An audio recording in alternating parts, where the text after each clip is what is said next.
Weather's looking a lot better, and I've just been informed they've taken the tarp off the field. We are excited. We are ready to go. All it took was a closed-door meeting, and voila, they've won 5 of 6. It's like their mid-season slump never happened. Or so Thad Matta would like the NCAA Tournament Committee to believe. More football? Nope, that's not a Lions fan saying goodbye to Jim Schwartz. It's the final game at the Metrodome, and a pretty good one, too. Third quarter, Matthew Stafford hooking up with Reggie Bush, and look at Bush go! The Northview Wildcats played for a state championship today, and folks, they played for a long time. 7 overtimes in all. This year was especially difficult, and here's the reason.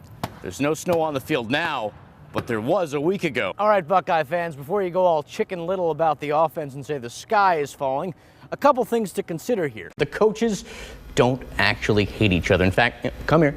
Let me tell you a secret.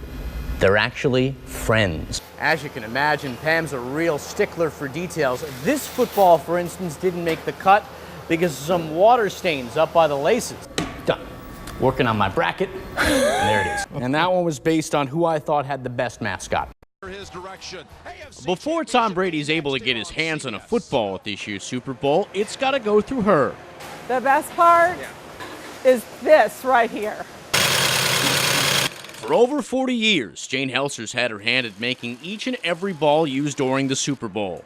Not bad for someone who's not even sure who's playing in the big game. Who are the quarterbacks in this year's Super Bowl? The 2 starting quarterbacks, you know? Alex Smith. No, that one. She may not know her football, but she knows her footballs. The same can be said for every employee at the Wilson Football Factory in Ada, Ohio. For 71 years, it's been the official home of the balls used by the NFL. And a lot of people watch football, they watch the players, they watch this and that. But I think people here actually always keep their eye on the ball. It's roughly a 25-step process to make the actual ball. Cowhide, not pigskin, is used. And yes, they're all U.S. raised. From there, each ball is stamped. Jane then sews the sides together. The next step is flipping the football inside out. They say it's the hardest step of them all, but I think I can prove them differently. I'm getting it. Am I getting it? No. Then they add what they call bladder to the ball. Lace it shut, hold it, and it's ready to go. They do this 4,000 times a day. And just like Jane says, they do it with pride. I try to make all my work as good as I can.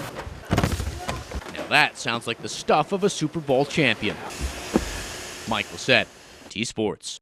Just like the turkey and the stuffing, you can't have Thanksgiving without the Lions. It's a tradition. Unfortunately for Detroit, the recent tradition hasn't been pretty. 9 straight losses on Turkey Day. It's gotten as bad as my cooking. Another loss today wouldn't be good. Lions tied with Chicago for first in the NFC North, taking on the Packers. Green Bay without Aaron Rodgers. Injury to his left collarbone still keeping him out. Second quarter, Packers catching the Lions by surprise. Matthew Stafford stripped.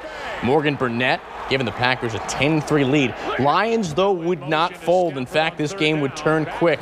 Third quarter, 7-point Detroit lead. Stafford to Calvin Johnson, 20-yard touchdown. Stafford, not perfect, 2 picks, but the 3 touchdowns made up for him. Lions up 24-10. Late in the third, defense stepping up.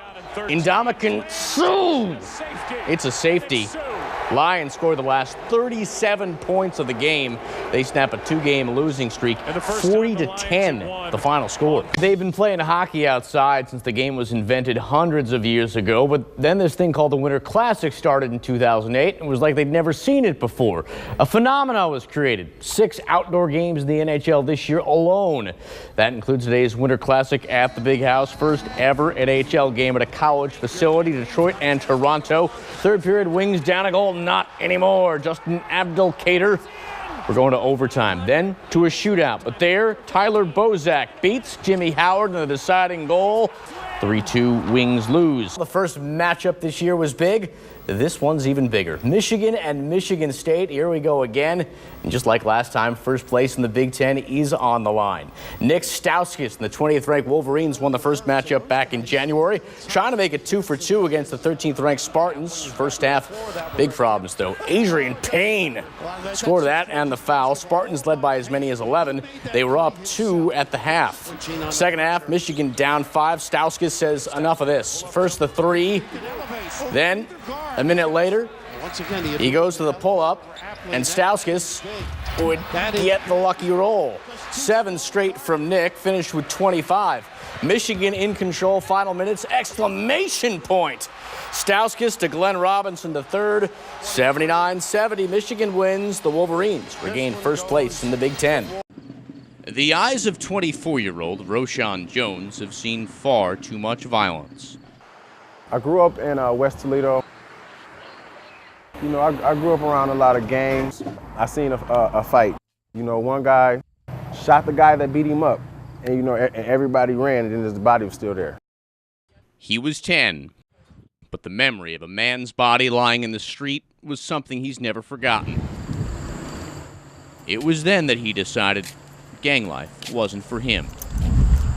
I tried out for wrestling, you know, and I said I want to get into sports. I don't want to be in the streets. He credits sports for saving his life. Roshan went to college, worked toward a business degree, and came out determined to help keep kids off the streets by introducing them to his passions, wrestling and boxing. It's all about how many people that you can meet, how many families you can meet, and tell them like there's another way. He had a plan, but he needed money. And while he had some of it, he didn't have all of it.